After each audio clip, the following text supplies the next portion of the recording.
To be free from evil thoughts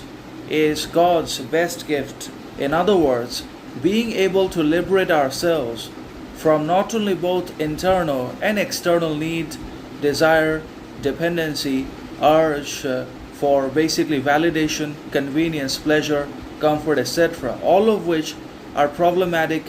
and subjugate and enslave and hold all our freedom and quality and sovereignty hostage and ultimately destroy everything, and we lose our individuality, but also to be able to free ourselves and make ourselves independent from all negative thinking and counterproductive thought and bad behavior and action and vice in itself is one of the greatest achievements and noble action and virtuous basically feats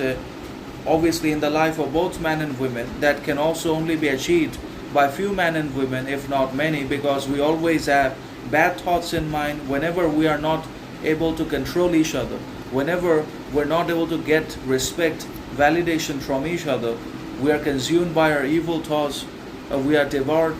typically by our internal darkness, because darkness comes from the inside, evil comes from the inside and not from the outside. We refuse to see our own problems, and instead of making the unconscious conscious and accepting our own errors, embracing our own evil and reforming them or integrating them and owning all the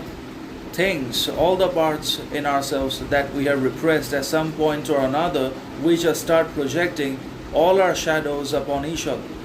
We just start typically blaming and objecting to each other's failures, mistakes, blunders, etc., but we don't see the problems that always reside in ourselves and dwell in our habitual action, behavior, and in our psychology. So our psychology is the heart of all problems and is the root of negative thinking and counterproductive thought. But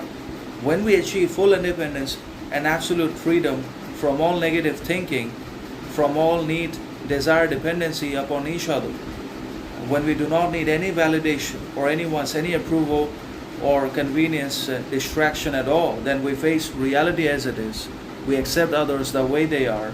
and embrace our unconscious and integrate it and make consciousness out of it, and we become great, we become desirable, we become moral, noble, and free from negative thoughts. We become the heart of good thoughts. In order to free ourselves from negative thinking, we had to constantly think about good things. We had to have very positive mental attitude in life and optimistic. If we are not optimistic, if we are pessimism, then we'll easily slide into this negativity and negative thinking about each other. And optimism